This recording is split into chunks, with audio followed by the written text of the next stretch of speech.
భారతం పుస్తకాలు ఉండవు, 4 పద్యాలు నోటికి రావు.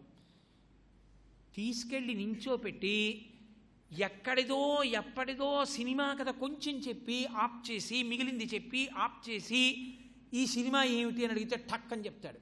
ఇందులో నాయకుడు ఎవరంటే చెప్తాడు, నాయిక ఎవరంటే చెప్తాడు, దర్శకుడు ఎవరంటే చెప్తాడు. పాట కొద్దిగా పాడి మిగిలింది ఏమిటంటే పాడతాడు. పోతన గారి భాగవతంలో పద్యం రాదు. కాల్చేయద్దువండి, ఋషులు అవమానింపబడలా. కాబట్టి దేవతలకు, ఋషులకు, పితృదేవతలకు, తండ్రికి తల్లికి తద్దినం పెట్టేవాడు ఉండడు. పితృదేవతలకు, నాకు అంటే భూమికి, నీకు ధర్మానికి, నానావర్ణాశ్రమములకు, ఎవడి ఆశ్రమం వాడికి ఉండదు, ఎవడి కర్తవ్యం వాడు చేయడు. నానావర్ణాశ్రమములకు, గోవులకు, ఆవుని రక్షించేవాడు, ఆవుని పోషించేవాడు, ఆవుకి నమస్కరించేవాడు ఉండడు. ఆవుల్ని చంపి వ్యాపారం చేసుకునే స్థితి లోకంలో వచ్చేస్తుంది.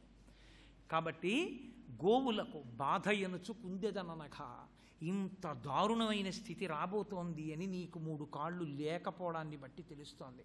అందుకేడుస్తున్నానయ్యా, ఇటువంటి దౌర్భాగ్యులందరినీ మొయ్యవలసి వస్తుంది నేను ఎదర. ఎంత బాధగా ఉంటుంది నాకు వీళ్ళని మొయ్యడానికి, ఇటువంటి కృతజ్ఞులను. అది నా తాపత్రయం అంతా. అందుకు ఏడుస్తున్నానంది ఆవిడ. ఈవిడ ఒక పక్క ఇలా బాధపడుతుండగానే కాలక్రోధుడు, దండహస్తుడు, నృపాకారుండు, క్రూరుండు, జంఘాలుండొక్కడు, శూద్రుడాసురగతిన్ కారుణ్య నిర్ముక్తుడై నేలంకూలగ తన్నే నిర్ఘాత పాదాహతిన్. ఎక్కడ నుంచో రాజు కానివాడు, రాజు కావడానికి కావలసిన అర్హతలు లేనివాడు, కానీ రాజులా వేషం వేసుకుని జంఘాలుండొక్కడు, చాలా వేగంగా నడవగలిగిన వాడు, క్రూరుడు, రాచవేషం కట్టుకుని గబగబా వచ్చి 3 కాళ్లతో ఉన్నటువంటి 3 కాళ్ళు లేని ఆ ఎద్దుని ఒక్క తన్ను తన్నాడు.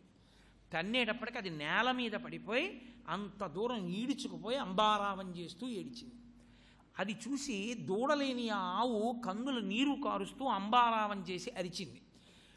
ఒక్క దూకి తన కాలుతో ఈ ఆవును తన్నాడు. ఆ ఆవు కూడా కింద పడిపోయింది.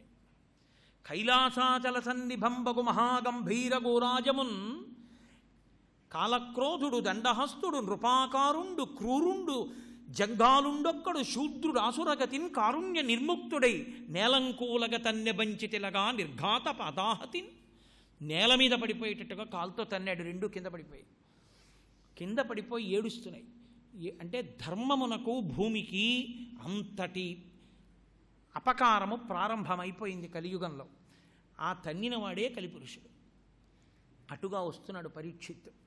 ఆయన వేటాడి ఉన్నాడు, అలిసిపోయి ఉన్నాడు. పైగా మహానుభావుడు అటుగా వస్తూ చూశాడు.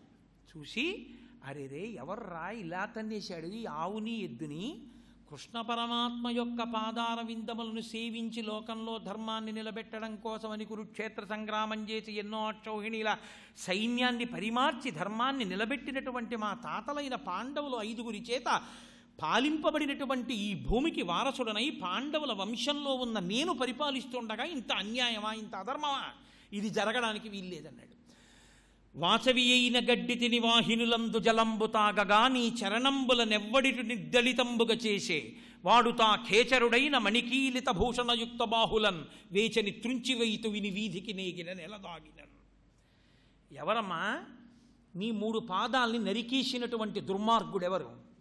ఎవడు ధర్మాన్ని పాడు చేస్తున్నవాడు? వాడు ఎవరైనా సరే వాచవి అయిన గడ్డి తిని వాహినులందు జలంబు త్రాగగా. మీరెవరి జోలికి వచ్చారు? ఎవరికీ అక్కర్లేకుండా పుట్టల మీద పెరిగినటువంటి గడ్డి తిన్నారు. ఎవ్వరికీ అక్కర్లేకుండా ప్రవహిస్తున్నటువంటి నీటిని తాగారు.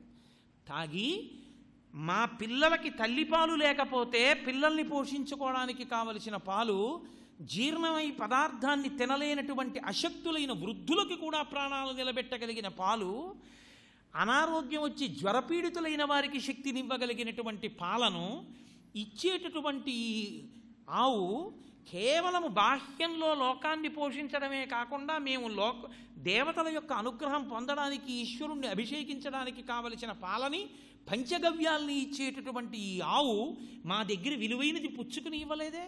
మాకు పనికిరానటువంటి గడ్డిని, నీటిని తిని తాగి పాలిచ్చింది, పంచగవ్యాలనిచ్చింది. అటువంటి ఆవుని తన్నిన దురాత్ముడెవరు? వాచవి అయిన గడ్డి తిని వాహినులందు జలంబు తాగగా నీ చరణంబుల నెవ్వడిటి నిర్దలితంబుగా చేసే వాడు తా ఖేచరుడైన, వాడు ఆకాశంలో తిరగగలిగిన మొనగాడైనా సరే మణికీలిత భూషణయుక్త బాహులన్ వేచని త్రుంచివైతు, వాడు మణులతో కూడిన భూషణములు పెట్టుకున్నటువంటి వాడి యొక్క భుజములను నా కత్తితో నరికేస్తాను. వినివీధికి నేగిన నెలదాగినను, వాడు ఆకాశంలోకి వెళ్ళినా నేలలోకి వెళ్ళినా చంపేస్తాను. ఎవరమ్మా నిన్ను ఇలా బాధ పెట్టినవాడు? నీకెందుకయ్యా బాధ అంటావేమో, నేను ఈ రాజ్యాన్ని పరిపాలిస్తున్నటువంటి రాజుని, నాకొక ధర్మం ఉందమ్మా. సాధువులకు జంతువులను బాధించడి కలులను శిక్షింపనటువంటి రాజు ఆయు, స్వర్గము, శ్రీ, ధనము వీటిపోవు సిద్ధము తల్లి. అమ్మా, సాధువులైనటువంటి జంతువులను లోకంలో ఉండేటటువంటి దుర్మార్గులు బాధిస్తున్నప్పుడు అలాంటి వాళ్ళని రాజు శిక్ష వేసి ఆప్ చేయాలి. పనికి మాలినటువంటి స్థితిలో రాజు సాధు జంతువులకు అపకారం జరుగుతుంటే చూస్తూ కూర్చుంటే అటువంటి రాజుకి 4 నశించిపోతాయి. ఒకటి ఆయువు, ఆయుక్షీణమై అకాల మరణం సంప్రాప్తిస్తుంది. స్వర్గము, ఉన్నత లోకాలు పొందలేడు. శ్రీ, ఇహమునందున్నటువంటి ఐశ్వర్యము నశించిపోతుంది. ధనము, అతను సంపాదించి కూడబెట్టుకున్నటువంటిది ఏదుందో అదంతా కూడా వెళ్ళిపోతుంది. కాబట్టి వీటిపోవు సిద్ధము తల్లి, ఇవన్నీ పోతాయమ్మా. కాబట్టి అమ్మా, మాకు విధించాడు స్రష్ట ఏమని, మాకు మేము చెయ్యవలసినటువంటి కర్తవ్యాలు ఎప్పుడూ కూడా 2 ఉంటాయి. ఎక్కడెక్కడ క్రూరమైన ఉన్నాయో వాటిని శిక్షించాలి, ఎక్కడెక్కడ సాధువైన ఉన్నాయో వాటిని రక్షించాలి. ఇవి 2 చెయ్యడమే నృపులకు స్రష్ట విధించెనని పురాణ తత్వజ్ఞులు చెప్పెదరు. ఇది ధర్మము తల్లి. పురాణము తెలుసున్న వాళ్ళు, ధర్మవేత్తలు ఈ మాట చెప్తుంటారు. కాబట్టి అమ్మా, నేను వీటిని ఎవరు ఈ తప్పు పని చేశాడో వాళ్ళని నిగ్రహించాలి. ఎవరమ్మా ఇది చేసిన వాడన్నాడు. గజగజ వణుకుతూ వచ్చాడు కలిపురుషుడు. అయ్యా, కలియుగం వస్తోంది, నేను కలిపురుషుణ్ణి, ఏం చేయమంటారు? లోకంలో మీరు ధర్మాత్ముడై మీరు ప్రభువుగా ఉండి పరిపాలించినంత కాలం నేను కాలు పెట్టడానికి చోట్లేదు.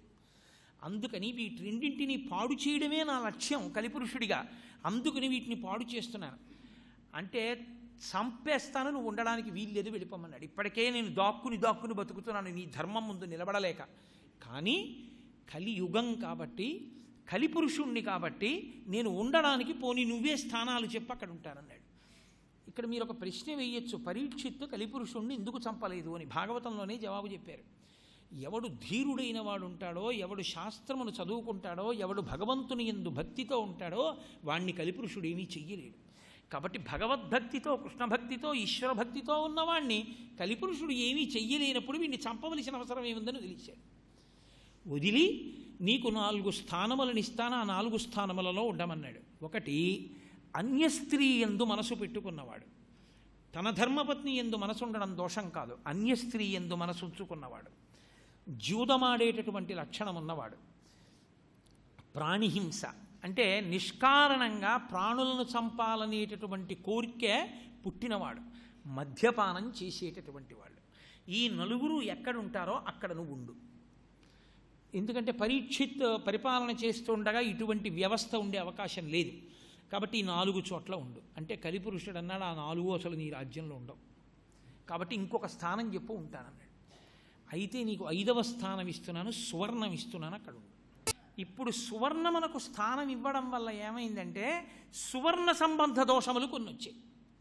ఈ సువర్ణ సంబంధమైన దోషములు ఏ ఉన్నాయో అవన్నీ కలిపురుష స్థానాలు అయ్యాయి. అందులో మొట్టమొదటిది అసత్యము. బంగారం ఎక్కడుందో అక్కడ అబద్ధం ఉండాలి. ఎందుకో తెలుసా అండి? వీధిలో నిలబడి ఎవరో ఎదురుగుండా ఉన్న వాళ్ళతోటి ఊరెడుతూ, ఏమండి ఇంట్లో ఓ 2 కేజీలు బంగారం ఆభరణాలు అవి అన్నీ ఉంచేసి కాశీ వెళ్తున్నాం, ఓ 20 రోజులు రాను చూస్తుండండి అనకూడదు. నిజంగా అన్నీ ఉంచినా అన్నీ తీసుకెళ్ళి బ్యాంక్ లాకర్లో పెట్టేశామండి, ఏమీ లేవులేండి, నిజంగా ఏమన్నా దొంగాడు వచ్చినా వాడికి ప్రయాస తప్ప ఏమీ లేదు, అయినా కాస్త చూస్తూ ఉండండి అనాలి తప్ప ఇంట్లో అంతా ఉందండి అనకూడదు. పైగా మీ దగ్గర ఎంత బంగారం ఉండనివ్వండి, మీరు ఏమంటే ఏ పాట ఉంటుంది మీ దగ్గర అని అడిగారు అనుకోండి, ఏ ఉందిలేండి, ఏవో వైదికంగా పెట్టుకోవలసినవి ఉన్నాయి అంటాడు తప్ప ఇంత ఉందండి అంటాడేమిటి, ఉందండి మా ఇంట్లో 70 కాసులు అంటాడేమిటి అండం. అసత్యం పక్కనే వస్తుంది. కామము. బంగారానికి ఉన్న లక్షణం ఏంటో తెలుసా అండి? ఒక గొలుసు చేయించుకున్నారో ఇంకా బాగా లావుగా ఉన్నటువంటి తాడు లాంటి గొలుసోటి చేయించుకుంటే ఎంత బాగుంటుంది. అందుకు కదా చెరుపుతాడు చేయిస్తాడు. అలా ఇంకా ఇంట్లో దేన్ని చేయడు, బంగారాన్ని ఇంకా కొనలేకపోతే ఇది చెరిపి ఇంకోటి చేయించుకుంటుంటాడు. ఓ వేలికి ఉంగరం ఉంది, 4 వేళ్లకు ఉంటే ఎంత బాగుండు. ఓ రుద్రాక్షమాల ఉంది, ఓ స్ఫటికమాల కూడా బంగారంతో ఉంటే ఎంత బాగుండు. కామము, కోరిక పెరుగుతూ ఉంటుంది. 2 దానికి ఉన్న లక్షణం ఏమిటో తెలుసా అండి? చూసిన వాడికి ఇది మనకుంటే బాగుండు అనిపిస్తుంది. మీరు చూడండి, అందుకే బంగారం కొనుక్కునే వాళ్ళని నేను దానికి ప్రత్యేకంగా ఒకరిని వేలెత్తి చూపించను, కానీ బంగారం కొనుక్కునే వాళ్ళని ఏం చేయించుకుంటావు అన్నారనుకోండి, చూశారు మీ వదిన పెట్టుకుంటుంది అంటారు. కామము అంటే ఎక్కడో చూస్తే పుడుతుంది అది కోరిక. అది చూశారో అలాంటిది మనకుంటే బాగుండు అనిపిస్తుంది. ఇంకా అక్కడి నుంచి ఏమవుతుందంటే అది తీరకపోతే అసంతృప్తి, తీరితే అబద్ధాలు దాచుకోవాలి. అస్తమానం పెట్టుకు తిరగడం కుదురుతుందా? కుదరదు, ఇంట్లో లేదంటూ ఉండాలి. కాబట్టి కామము, వైరము. మీకు విచిత్రం ఏంటంటే 100 ఎకరాల పొలం ఉండనివ్వండి, మీరు కనపడ్డప్పుడు వీడికి 100 ఎకరాల పొలం ఉందని చెప్పి గుర్తురాదు ఎవడికి. మీకు చాలా ఆభరణాలు పెట్టుకుని కారులో దిగారనుకోండి పెళ్ళికి వెడదామని, చూడవే ఎంత దిగేసుకొచ్చిందో అంటారు. అకార వైరం, అర్థం లేనటువంటి వైరం ఎక్కడ ప్రారంభం అవుతుందంటే బంగారం దగ్గరే ప్రారంభమవుతుంది. కాబట్టి వైరము, దానితో పాటు హింస. అందుకే మనిషిని కూడా చంపేస్తారు దేనికంటే బంగారం కోసం. సావా బంగారం ఉన్న చోట అది అపహరించవలసి వస్తే అవసరమైతే మనిషిని చంపేసి క్రూరంగా బంగారం పట్టుకుపోతాడు. ఇవన్నీ బంగారాన్ని ఆశ్రయించినటువంటి దోషస్థానములు అయిపోయాయి. వీటన్నింటిలోకి కలిపి ప్రవేశించాడు. అందుకే సంస్కరింపబడనటువంటి బంగారం ఒంటి మీద ఎంత ఉంటే కలిపురుషుడి ప్రభావం అంత ఉంటుంది. సంస్కరింపబడడం అన్న మాటకు అర్థం ఏంటో తెలుసా అండి? అక్షయ తదియ నాడు బంగారం కొనుక్కోవడం కాదు, అది ఎవడు పెట్టాడో నాకు అర్థం కాదు. అక్షయ తదియ నాడు బంగారం కొనుక్కోమని ఎక్కడా చెప్పలేదు. అక్షయ తదియ నాడు ఏం చేయాలంటే కుండలో నీళ్లు పోసి చల్లటి నీళ్లు విసినికర్ర పట్టుకెళ్ళి చక్కగా ఏదో దేవాలయంలోనో అర్చన చేసేటటువంటి వాడికో చక్కటి జీవితం గడిపేటటువంటి ఒక పండితుడికో మర్యాదస్తునికో ఇచ్చి అయ్యా నీళ్లు తాగండి చల్లటి నీళ్ళు అని చెప్పి ఆయనకి విసినికర్రతో విసిరి వెళ్ళాలి. అది భాగ్యం, అది పుణ్యం, అది అక్షయం అవ్వాలి. ఇలా మేము మంచి పనులు చెయ్యాలని కోరుకోవాలి. ఇది ప్రతివాడు చేయగలడు కాబట్టి కుండలో నీళ్లు పోసి ఇచ్చి విసినికర్రతో విసిరన్నారు. అదే బంగారం కొనుక్కోండి అక్షయతది ఆఫర్లు, బంగారం కొట్లు, క్యూలు అని చెప్పి ఎక్కడా లేదు. ఎవడో సృష్టించాడు, వీళ్ళందరూ వెళ్ళిపోయారు. అదే మరి కలియుగం అంటే. కాబట్టి ఇదిగో ఇన్ని స్థానములు వచ్చాయి. ఇప్పుడు మరి ప్రభువు కూడా కిరీటం పెట్టుకుంటాడు కదా, ప్రభువు కూడా ఆభరణాలు పెట్టుకుంటాడు కదా. ఇప్పుడు కలిపురుషుడు పరీక్షిత్ మీదకి వెళ్ళడానికి కూడా అవకాశం వచ్చింది. కాబట్టి ఇప్పుడు ఆయన ఒక రోజున బాగా వేటాడి డస్సిపోయి మంచినీళ్లు తాగాలనిపించి అలా వెతుక్కుంటూ సైన్యానికి దూరం అయిపోయాడు. ఆ గుర్రం మీద వెళ్ళడంలో జంతువుల్ని వేటాడుతూ ఒక ముని ఆశ్రమానికి వెళ్ళాడు. శమీక మహర్షి కూర్చుని ఉన్నారు. ఆయన అంతర్ముఖుడై ఉన్నారు. పోతనగారికే చెల్లు. పోతనగారిలా పద్యరచన చెయ్యగలగడం, పోతనగారిలా విషయాన్ని ఆవిష్కరించగలిగిన ప్రజ్ఞ రమ్మంటే వచ్చేది కాదు. ఆయన మహాఋషి, మహానుభావుడు. ఆయన అన్నారు, మెలగుట చాలించి మీలిత నేత్రుడై శాంతుడై కూర్చుండి జడతలేక మనోబుద్ధి పంచేంద్రియంబుల బహిరంగ వీధుల బారనీక జాగ్రదాది అవస్థాత్రయము దాటి పరమమయ్యుండెడి పదము తెలిసి బ్రహ్మ సంప్రాప్య విక్రియుండై అతి దీర్ఘ జటలు తన్ను ఆవరింప అలరు రుచర్మమును దాల్చి అలరుచున్న తపసి పొడగని శోషితతాళుడగుచు మంద భాషల డగ్గరి మనుజ విభుడు అన్నారు. ఆయన శమీక మహర్షి కూర్చుని ఉన్నారు. ఎలా కూర్చుని ఉన్నారన్నారంటే పోతన గారు ఎంత గొప్ప ధ్యానావస్థలో ఉన్నాడో చెప్పారు. ఆయన మెలగుట చాలించి మీలిత నేత్రుడై శాంతుడై కూర్చుండి జడతలేక, ఆయన ఇలా ప్రశాంతంగా ముందు మనసుని నిగ్రహించి దానికి ప్రాణాయామం చేస్తారు. ఆచమనం. ముందు మనసుని నిలబెట్టి కన్నులు 2 ఇలా మూసుకుని ఏమి కదలిక లేకుండా ఎలా కూర్చున్నాడో అలాగే ఆసన సిద్ధి అంటారు. అలా కూర్చుని శాంతుడై కూర్చుండి జడతలేక, అలా అని ఇలా కూర్చున్నాడు కదా అని ఏదో మెల్లిగా లోపల కునికేస్తూ కాదు, ఏమి జడతలేక మనోబుద్ధి పంచేంద్రియంబుల బహిరంగ వీధుల బారనీక. మనస్సు కానీ బుద్ధి కానీ పంచేంద్రియాలు కానీ బయట ఉన్న వాటితో తాదాత్మ్యతని కోల్పోయాయి. అంటే బయట చప్పుడైనా ఇంకా ఈ చెవి వినడం ప్రధానం పుచ్చుకుంటుంది, కానీ అది మనసు పుచ్చుకోదు. అలగు రురుచర్మమును దాల్చి అలరుచున్న జింక చర్మాన్ని కట్టుకుని కూర్చుని ఉన్నటువంటి వాడి దగ్గరికి వెళ్ళి, ఈ పరీక్షిత్ ఎండి తడిలేని గొంతుక నెలడిదింద, ఆ ఎండిపోయి గొంతంతా తడి లేకుండా దాహంతో అలమటించిపోతున్నాడు.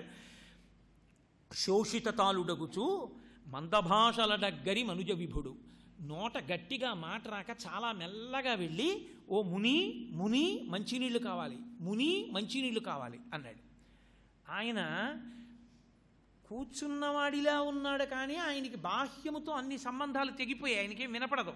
ఆయన లోపలికి వెళ్ళిపోయి బ్రహ్మముతో అనుసంధానం అయిపోయాడు.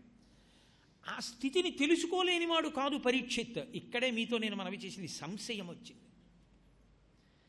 నిజంగా బ్రాహ్మీభూతుడై ఉన్నాడా, బ్రహ్మమును అనుభవిస్తున్నాడా, లేకపోతే రాజు వస్తే లేచి నిలబడి పండో కాయో మంచినీళ్ళు ఇవ్వాలి ఎవడిస్తాడని ధ్యానం చేస్తున్నట్టు నటిస్తున్నాడా అనుకున్నాడు.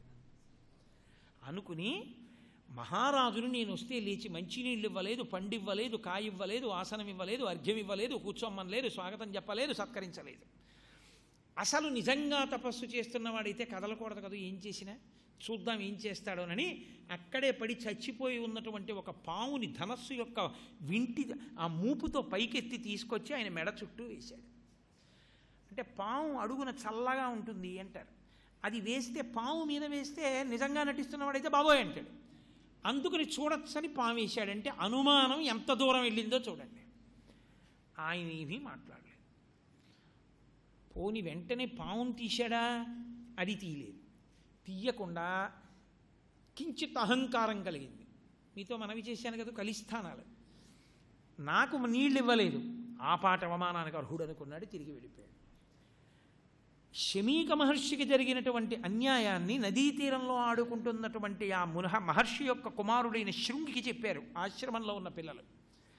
ఆయన అన్నాడు వెంటనే, మేమేమైనా రాజాంతఃపురానికి వెళ్ళామా, తపస్సు లేని ఆశీర్వచనాలు చేశామా, హిరణ్యాది దానములు పట్టామా, ప్రతిఫలాలు కోరుకున్నామా, సత్కారాలు చేయమన్నామా? అరణ్యంలో కూర్చుని తపస్సు చేసి మా తపశ్శక్తితో ప్రభువుని రాజ్యాన్ని రక్షిస్తున్నాం. ఒక ఇంటి యజమాని తాను తిన్నటువంటి అన్నపు చేతితో వచ్చి ఎంగిలి మెతుకులు విదిలిస్తే, ఆ ఎంగిలి మెతుకులు తిని బలిసినటువంటి కాకి ఆ యజమాని యొక్క తల మీదనే తన కాలిగోళ్లతో గుచ్చినట్టు, ఆ యజమాని పెట్టినటువంటి భోజనం తిని బలిసిన కుక్క ఇంటి యజమానిని కరిచినట్టు, మా తపస్సు చేత రక్షింపబడుతున్న రాజ్యాన్ని పరిపాలిస్తున్న రాజు ఎన్నడూ ఏది అడగనటువంటి మా దగ్గరికి వచ్చి బ్రహ్మమునందు రమిస్తున్నటువంటి మా తండ్రి గారి మీద మృత సర్పాన్ని వేస్తాడా? ఎంత ఘోరమైనటువంటి పని చేశాడు! ఇంత అవమానం చేస్తాడా? ఇంతగా తపస్సు చేసుకునేటటువంటి వాళ్ళని అవమానిస్తాడా? ఇక ఇతనికి రాజ్యాధికారం చేసే అధికారం ఎక్కడుంది? ఓడక వింటికోపన మృతోరగమున్ కని తెచ్చి మారు మాటాడకయున్న మజ్జనకు అంశతలంబున పెట్టి దుర్మద క్రీడ చెరించు రాజు హరకేశవులడ్డిననైనా చచ్చుపోయేడవనాడు తక్షక విషానల హేతి సంహతిన్ అన్నాడంతే. నీళ్లు తీశాడు, విడిచిపెట్టాడు. శాపవాక్కు విడిచిపెట్టేశాడు, తపస్సు వాక్కు కింద మారిపోతుంది. ఆ తపశ్శక్తితో ఆయన మాట అన్నాడు, ఓడక వింటికోపన మృతోరగమున్ కొని తెచ్చి, ఆ వింటికి చివరి భాగంతో చచ్చిపోయిన పావుని పైకెత్తి తెచ్చి మారుమాటాడకయున్న మజ్జనకు అంశతలంబున పెట్టి తపస్సు చేసుకుంటూ బ్రహ్మమునందు లయమై ఉన్నటువంటి మా నాన్నగారి యొక్క మెడలో ఆ మృత సర్పాన్ని వేసి దుర్మద క్రీడ చెరించు రాజు, దుర్మదంతో ప్రవర్తించినటువంటి రాజున్నాడే, ఆ రాజు హరకేశవులడ్డిననైనా విష్ణువు శివుడే అడ్డుపడ్డా సరే చచ్చిపోయేడవనాడు, నేటికి 7వ రోజున చచ్చిపోతాడు. తక్షక విషానల హేతి సంహతిన్, తక్షకుని యొక్క విషప్రభావం చేత మరణించుగాక. ఆ మాట అని గబగబా వచ్చాడు ఆశ్రమానికి. తండ్రి మెడలో ఉన్న సర్పాన్ని చూశాడు, బావురుమని ఏడ్చాడు. ఆ పావుని తీసేశాడు. తండ్రి బహిర్ముఖుడయ్యాడు. ఏమైందిరా అబ్బాయి అన్నాడు. నాన్నగారండి మీ మెడలో పాము వేశారండి అన్నాడు. ఒక్కసారి అంతర్దృష్టితో చూశాడు. చూసేటప్పటికి అది దృష్టిశక్తి అంటే మనకి ఈ కంటికి ఎదురుగుండా ఉన్నది కనపడుతుంది. తపశ్శక్తి ఉన్నవారికి కన్నులు మూసుకుంటే ఎక్కడో ఉన్నది కూడా మనోనేత్రానికి కనపడుతుంది. లేకపోతే శంకర భగవత్పాదులు ఋష్యశృంగుడు తపస్సు చేసిన ప్రదేశం ఎలా కనిపెట్టారు? యుగం వెనకాల జరిగింది, ఎప్పుడో యుగాల వెనకాల జరిగిందండి. తెలుసుకుని రాజు అన్నాడు, అరే రే ఎంత పని చేశావురా, మహాధర్మాత్ముడురా, ఏదో తెలియక ఒక్క పాపం చేశాడు, దానికి చచ్చిపోవాలని శాపం ఇచ్చావా? పరీక్షిత్తు మరణిస్తే కలిప్రభావం పెరిగిపోతుందిరా లోకంలో, ఎంత పొరపాటు చేసేసావు, ఉపసంహారం చేయను. నాన్నగారు ఇంక నా శాపాన్ని ఉపసంహారం చేయడం కుదరదు. పరీక్షిత్ ఎంత గొప్పవాడో తెలుసా? అతను కూడా శాపం ఇవ్వగలడు, అంత శక్తివంతుడు. కానీ శపించాడు. తప్పు నాదని ఒప్పుకునేటటువంటి ఉదారుడు, మహానుభావుడు. కాబట్టి నాయనా ఎంత పొరపాటు చేసేసావురా, సరే జరిగినది ఏదో జరిగిపోయింది, కబురు చేయి పరీక్షిత్తుకి నేటికి 7వ రోజున మరణిస్తాడని. అని పరీక్షిత్ మరణం తర్వాత వచ్చేటటువంటి ప్రభావం ఎలా ఉంటుందో చెప్పాడు శమీక మహర్షి శృంగితోటి. పాపంబు నీచేత ప్రాపించమనకింక రాజు నశించిన రాజ్యమందు, బలవంతులగు వారు బలహీనులగు వారి పశు దార సువర్ణ హయాదులను అపహరింతురు, ప్రజలకు అన్యోన్య కలహంబులతిశయించు జార చౌరాదులు సంచరింతురు, వైదికంబయ్యున్న వర్ణాశ్రమాచార ధర్మమెల్లయు నశించిపోవు, ధరణి నెల్ల వర్ణసంకరము కలుగు, మర్కట సారమీయ కులము మేరపుత్ర అన్నాడు. నాయనా ఎంత పని చేసేసావురా, రాజుకి శాపం ఇచ్చావు, రాజు పడిపోతాడు. కానీ పాపంబు నీ చేత ప్రాపించ మనకింక రాజు నశించిన రాజ్యమందు నువ్వు ఇంత పాపకర్మ చేసేసావు, ప్రభువు చచ్చిపోవాలని కోరుకున్నావు. దీని వలన ఇక రాబోయే కాలంలో బలవంతులైనటువంటి వాళ్ళు బలహీనులైనటువంటి వారి యొక్క పశువుల్ని, సంపదల్ని, భార్యల్ని కూడా ఎత్తుకుపోతారు. అడ్డు పెట్టేటటువంటి వాడు ఉండడు. అంత దారుణమైన రోజులు వస్తాయి. జారచోరాదులు సంచరింతురు, పరుల కాంతల్ని కోరుకునేటటువంటి వాళ్ళు, దొంగతనాలు చేసేవాళ్ళు స్వేచ్ఛగా లోకంలో దేశంలో తిరగడం మొదలవుతుంది. ప్రజలకు అన్యోన్య కలహంబులతిశయిల్లు, అయిన దానికి కాంద్యానికి కారణాలు సృష్టించుకుని ప్రజలు దెబ్బలాడుకోవడం మొదలు పెడతారు. అన్యోన్య కలహంబులతిశయిల్లు వైదికంబయ్యున్న వర్ణాశ్రమాచార ధర్మమెల్ల ఇంకిపోవు. వైదికంగా ఉన్నటువంటి వర్ణాశ్రమ ధర్మాలన్నీ కూడా నశించిపోతాయి. అంతమీద ప్రజలు, అంతమీద లోకులు అర్ధకామంబులం తగిలి ధరణిని వర్ణాశ్రమ ధర్మమెల్ల నశించిపోవు. లోకంలో ఉన్న వాళ్ళకి డబ్బు మీద వ్యామోహం, కామం మీద వ్యామోహం, ఈ రెండే ఉండిపోతాయి. ధర్మమునందు మోక్షమునందు అనురక్తి పోతుంది. పోవడం వల్ల ప్రజలకి వావి వరస వర్ణము ఏ విషయంతో సంబంధం ఉండదు. మర్కట సారమీయ కులము మేరపుత్ర, కోతులు కుక్కలు ఎలా పిల్లల్ని కంటారో అలా కనడం మొదలవుతుంది. లోకం అంతా భ్రంశమైపోతుందిరా, ఎంత పొరపాటు చేశావురా నాయన అని బాధపడ్డాడు. పరీక్షిత్తుకి చెప్పారు వెళ్ళి. సర్వం శ్రీ ఉమామహేశ్వర పరబ్రహ్మార్పణమస్తు. స్వస్తి.